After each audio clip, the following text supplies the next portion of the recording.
Fala galera, tranquilos? Prontos para nossa última aula sobre geometria molecular? A gente já teve duas aulas anteriores a essa.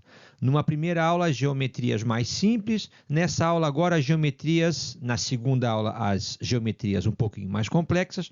E agora a gente vai fazer um resumão de geometria molecular, colocando tudo junto, né? Criando uma certa ordem lógica para vocês fixarem bem esse conteúdo sobre geometria molecular. Eu agrupei agora de uma maneira que fica mais fácil para o aluno do ensino médio. Há muito mais coisa, há moléculas com o mesmo número dos exemplos que eu vou dar com outras formas geométricas, mas eu vou de maneira rápida e simples resumir as principais que mais caem em vestibulares e, consequentemente, nas provas de vocês do ensino médio. Eu dividi moléculas com 2, 3, 4, 5, 6 e 7 átomos. Moléculas com apenas 2 átomos, tipo H2 e tipo HCl.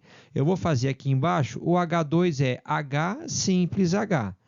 O ácido clorídrico é H simples Cl. Tá vendo? São moléculas diatômicas, elas têm apenas 2 átomos. Para esse tipo de molécula que tem apenas 2 átomos, o único tipo de geometria que a gente pode ter entre elas é o quê? A geometria mais simples, que é os átomos estarem na mesma linha, estarem em geometria linear. Fechou?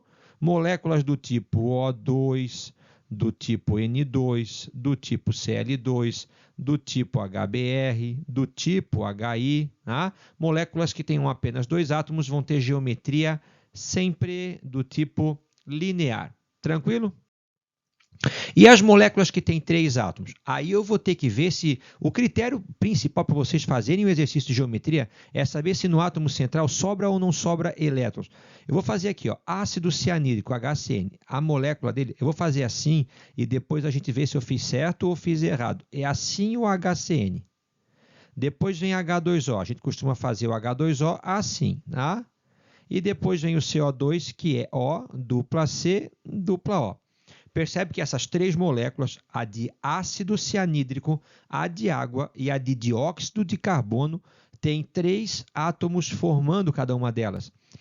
Ó, gravem, no carbono nunca vai sobrar elétrons nele. O carbono tem 4 elétrons na sua última camada e ele é obrigado a compartilhar esses 4, ele é obrigado a usar esses 4 elétrons dele para fazer 4 ligações. Então, no carbono, nunca sobra elétron nele, no átomo central. O oxigênio, pessoal, aí eu vou consultar a família do oxigênio. O oxigênio está no grupo 16. Então, ele tem na sua última camada 6 elétrons. Você pode fazer assim, ó. Ele tem um elétron aqui e tem um elétron aqui. O outro elétron é o do hidrogênio. Então, esse elétron pertence ao oxigênio e esse pertence ao oxigênio. Então, ele usou 2 elétrons para fazer ligações.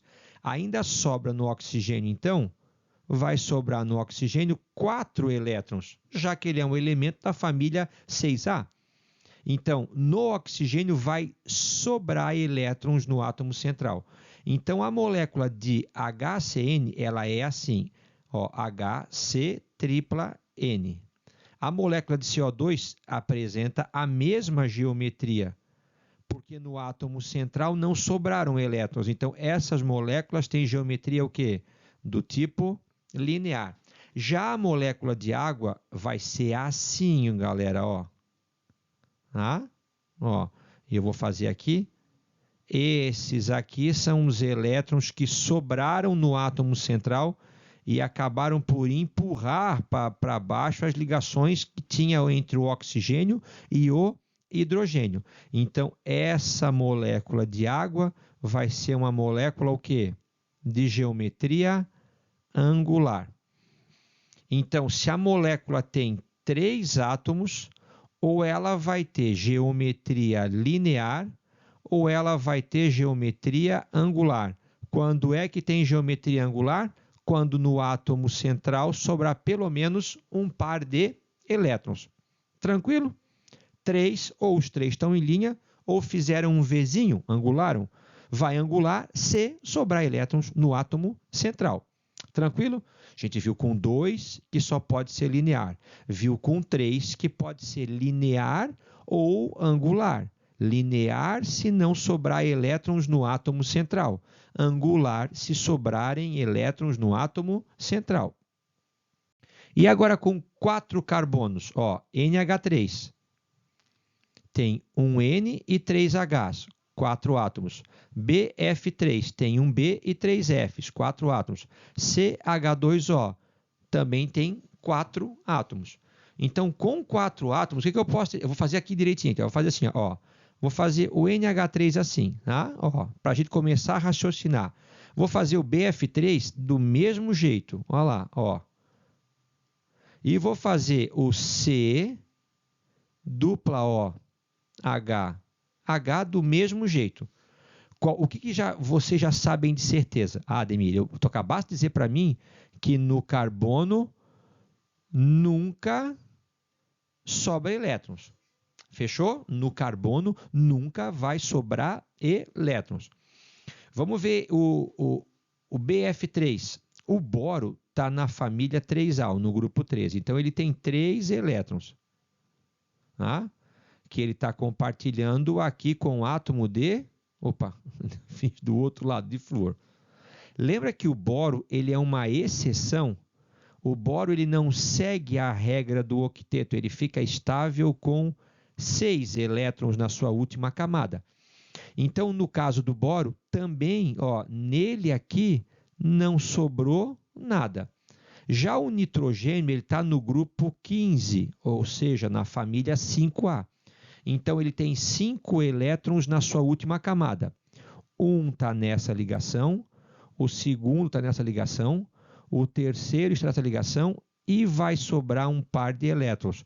O que acontece com o par de elétrons quando ele sobra no átomo central, ele empurra as ligações tentando se afastar o máximo possível. Esse é o chamado modelo VSEPR, Valence Shell Electrical Pair Repulsion, ou seja, a teoria da repulsão dos pares eletrônicos da camada de valência. Então, olha só, o BF3, ele é assim, ó, já que não sobrou nele nada, nenhum par de elétrons. Então, o BF3 ele vai ser assim, já que não sobrou nada. O CH2O vai ser a mesma coisa, porque também não sobrou nada no carbono, que era o átomo central. E o NH3 vai ser diferente dos anteriores, porque nele acabou sobrando 2 elétrons. E esses 2 elétrons que sobraram acabaram por empurrar para baixo as ligações. Então, eu tenho 2 tipos de geometria. O BF3 ele é um triângulo. Olha lá, ó. O CH2O ele também é um triângulo.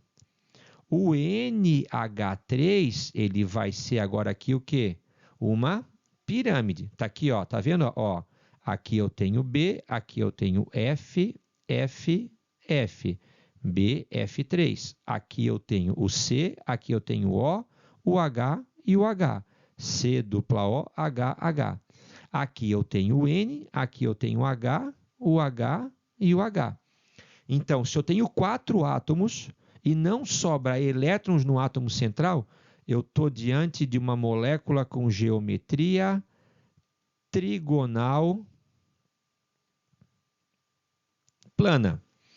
E se por acaso tiver dita molécula com 4 átomos, mas sobrar um par de elétrons no átomo central, eu estou diante de uma molécula com geometria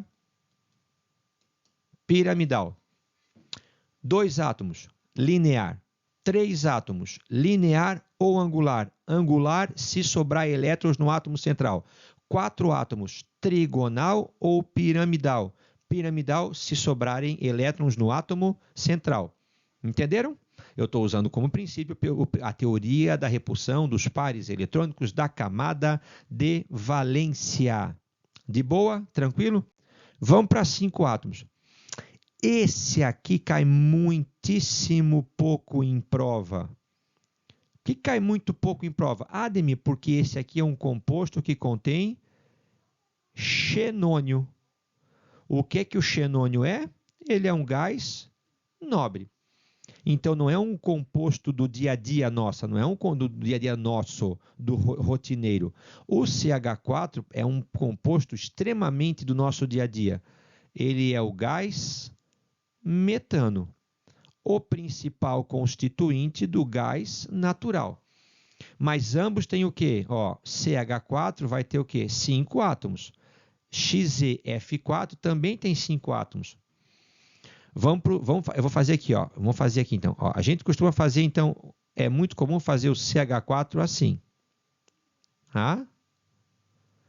Sobra algum elétron no carbono? Não, Ademir. No carbono não sobra. Eu vou colocar aqui do lado, então, o tetrafluoreto de xenônio. Está aqui, ó. Ó. O tetrafluoreto de xenônio. Só que agora o xenônio é do grupo 18, ou seja, ele é da família 8A. Então, ele tem que ter 8 elétrons. Então, ele tem aqui, ó, ele tem um aqui, 2, 3, 4, e eu preciso ainda empurrar para dentro dele aqui mais 4 elétrons. Entenderam? Então, o xenônio está compartilhando com o flúor 4, mas ele ainda tem mais 4. Esses 4 elétrons que estão sobrando são obrigados a interagir com esses elétrons que estão sendo compartilhados. Vamos ver o gás metano. Então, o gás metano vai ser assim, ó.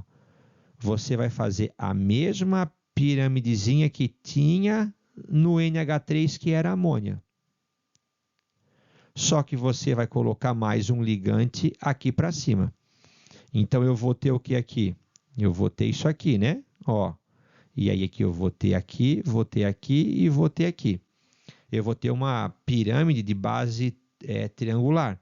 Então, eu vou ter a base aqui e vou ter aqui um lado, um segundo lado e um terceiro lado para dentro. Então, essa molécula, ela tem geometria o quê? Tetraédrica. Geometria tetraédrica. CH4, CH3Cl, CF4, CCl4, CF2H2, CF2Cl2.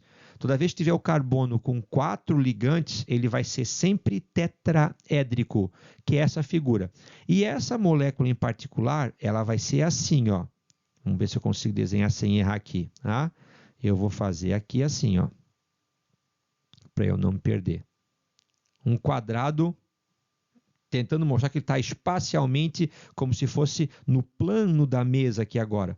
Então, eu vou colocar o quê? Um flúor aqui, um flúor aqui, um flúor aqui e um flúor aqui. E centralizado está o átomo de xenônio. Então, ele está ligado aqui aos 4 átomos de flúor. Aqui em cima eu tenho um par de elétrons que está empurrando essas ligações do flúor para baixo, mas eu tenho aqui embaixo um outro par de elétrons, já que o xenônio apresenta quanto? 8 elétrons, já que ele é um gás nobre, que está empurrando para cima. Ou seja, eu tenho uma nuvem eletrônica em cima, segurando uma nuvem eletrônica embaixo, que estão fazendo com que essa molécula adquira um formato espacial que a gente deu o nome de quadrado planar. Tranquilo? Então, percebam que a geometria, novamente eu volto a dizer, ela vai depender dessa interação de repulsão entre esses elétrons que estão sendo compartilhados, mais os elétrons que estão sobrando no átomo central. Agora, as um pouquinho mais complexas, com maior número de ligantes. Tem outras formas geométricas para 6 átomos? Tem. Mas eu não me lembro da prova de vestibular que com 6 átomos que tenha caído que não seja o pentacloreto de fósforo. Tá? Eu não me lembro de cabeça. Então, eu vou falar sobre ele, que é o que a gente mais vai ter. Aqui eu tenho um orbital expandido, né? Então, assim, ó, o fósforo precisaria fazer 3 ligações apenas. Tá? Ele está ligando com 5, então ele está usando mais do que a regra do octeto. Então, como é que vai ficar aqui? Ó? Eu vou fazer assim, né? Então, deixa eu ver aqui. Eu vou fazer, deixa eu não errar aqui. Nós vamos fazer um triângulo como sendo uma base. E aqui no meio a gente tem o átomo de fósforo. Então, ele está ligando aqui e ligando aqui. Aqui eu tenho um cloro, um outro cloro e um outro cloro. Deixa eu apagar um pouquinho, que ficou bem em cima da minha coisa aqui. Então, aqui eu também tenho um outro cloro. Só que aí ele vai ter o quê? Um cloro aqui em cima e um cloro aqui embaixo. Então, ele vai estar ligado com esse cloro embaixo, e com esse cloro lá em cima. E aí vai ter essa confusão aqui, ó. Na verdade, fica como? Deixa eu fazer aqui. Na verdade, fica assim, né? Ó, eu vou fazer aqui. Opa. Deixa eu apagar. Como é que fica essa molécula de PCl5? Então, eu vou ter aqui, eu vou ter aqui e eu vou ter aqui. Essa é uma pirâmide. E eu vou ter a mesma pirâmide, só que para baixo. Entendeu? Então, eu vou ter 3 átomos de cloro no mesmo plano, formando uma base de uma pirâmide trigonal, e uma pirâmide para cima e uma pirâmide para baixo. Por isso que essa molécula de PCl5, a gente fala que ela tem o formato de bipirâmide trigonal, não, né? Bipirâmide, deixa eu apagar aqui. Bipirâmide trigonal. Ademir, estou fazendo graduação em Química, bacharelado em Química, estou vendo outras formas geométricas para moléculas que tenham 6 átomos. É porque realmente isso aqui é uma aula que a gente está fazendo para o nível do ensino médio. Eu realmente, de coração, não me lembro de ter caído uma molécula com 6 átomos que não fosse o pentacloreto de fósforo. Na verdade, as moléculas que mais caem são aquelas com as geometrias mais básicas. A linear, a angular, a piramidal, a trigonal e a tetraédrica. A maior que pode aparecer para vocês é o hexafluoreto de enxofre, o SF6, que a gente já havia visto que é um gás muito inerte, ou seja, que reage com extrema dificuldade, ótimo para preservar e para proteger circuitos elétricos de descargas elétricas, de raios, de rompimento do isolamento de um gás, o que causaria um curto-circuito e uma possível chama dentro de um aparelho eletrônico ou elétrico. Tá? Como é que fica com 7 átomos? Novamente, o enxofre está no grupo 16, então ele precisa fazer apenas 2 ligações. Nossa, ele fez 6, então ele ultrapassou a regra do octeto. Como é que fica esse SF6? É o mesmo princípio, eu vou colocar o S aqui e ele vai fazer uma ligação acima e uma ligação abaixo. E daí aqui agora, o outro tinha ficado, o PCl5, com uma base trigonal. Aqui, como ele tem um flúor a mais, a sua base é um quadrado. Então, aqui eu tenho um flúor, aqui eu tenho um outro flúor, aqui eu tenho um outro flúor e um outro flúor, eles estão ligados aqui. Tá? Então, eles estão ligados desse jeito aqui. E aí aqui eu posso juntar tudo para ver o formato espacial que eu vou ter. Ó, tá vendo aqui? Eu fiz isso aqui e eu vou ter o quê? Aqui embaixo isso. Daí aqui eu vou ter esse aqui. Eu vou ter aqui e eu vou ter aqui. Se no anterior eram 2 pirâmides de base triangular, aqui são 2 pirâmides de base quadrangular. O que me dá uma figura com 8 lados, né? Eu tenho 4 lados em cima e 4 lados embaixo. Então, aqui eu tenho a famosa geometria octaédrica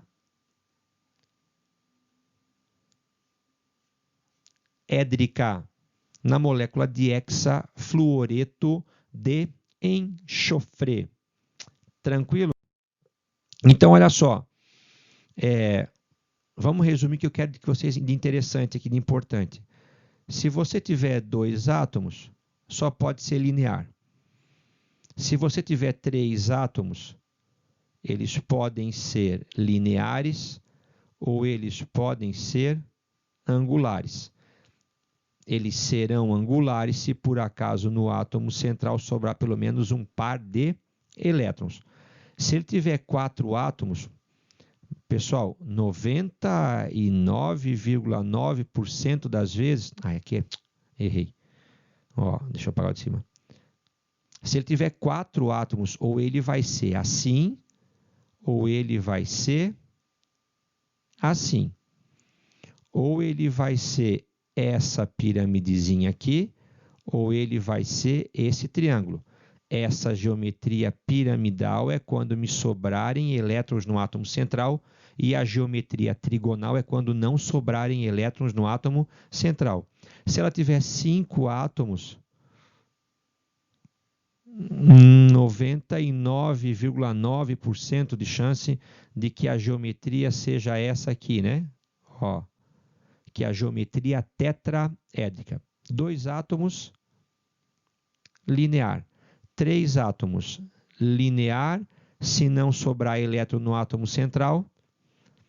Angular, se sobrar par de elétrons no átomo central. Com 4 átomos, ela vai ser piramidal, se sobrarem elétrons no átomo central. Ela vai ser trigonal plana, se não sobrarem elétrons no átomo central. Com 5 átomos, vai ser tetraédrica na grande parte das vezes que esse assunto cair. Lembrando que isso não é só uma brincadeira de desenho, né? Quando eu dei a primeira aula sobre esse assunto, eu falei o quê? Que a geometria da molécula é a responsável por grande parte das características que essas moléculas vão ter. Sabor, aroma, reatividade, solubilidade, afinidade, comportamento. Então, eu não estou brincando de arrumar bolinha. Eu estou fazendo a geometria que vai ser um fator importante para determinar as características de comportamento dessas moléculas. Galera, um abraço para vocês. Eu acho que com essas 3 aulas vocês são fera. Vocês já são feras em todo sentido, incluindo na aparência, mas agora vocês ficaram feras no assunto geometria molecular. Um grande abraço para vocês. Até a próxima aula, que a gente introduz o assunto de polaridade, mais e menos ou sem polo. Beijão para vocês, até uma próxima aula.